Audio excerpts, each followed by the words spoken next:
Nalunos-lunos ang lagay ng dalawang dalagang biktima ng karahasan sa Bulacan. Ang isa, binaril ng lalaking nakaaway niya sa Facebook. Ginilitan naman ang isa pang dalaga at posibleng ginahasa rin sa loob mismo ng sariling bahay. Nakatutok si Ivan Mayrina. Exclusive. Mismong mga kaanak ng 19 anyo sa Sitanya, hindi niya tunay na pangalan. Hindi nasahang mabubuhay pang dalaga matapos ang karumal-dumal na krimeng ginawa sa kanya. Hiniba po yung leeg, pinukpok dito, hindi ko alam kung ano ang ginamit na pamukpok. Saka dito po may sugat sa may gilid ng mata, kaya ito pong mata niya, bagyan ng madilat na itim na. Tapos ito, medyo umiimpis na yung mukha dahil na. Saka may pasa po sa balik, dito po sa baraso.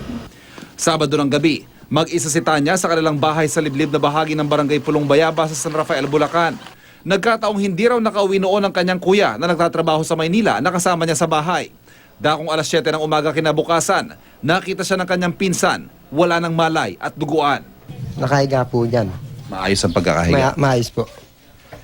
Tapos po, puro dugo. Walang malay. Wala po. Wala raw nakarinig o nakakita sa mga kapitbahay sa pangyayari, pero base sa bakasang dugo, sa kwarto sa itaas ginawa ang pag-atake kay Tanya at iniwang nakahiga sa sofa sa ibaba. Napakasakit po sa akin eh. Para po ako yung ginawa nila ng ginilitan nila eh. Hirapan po akong tanawin yung anak ko. Posible ring nagahasa umano si Tanya. Hindi pa siya makausap ng maayos sa mga doktor at maging ng sariling pamilya. Pagtingin nila sa vaginal area, there was fluid. She's awake, she's conscious, she responds to questions.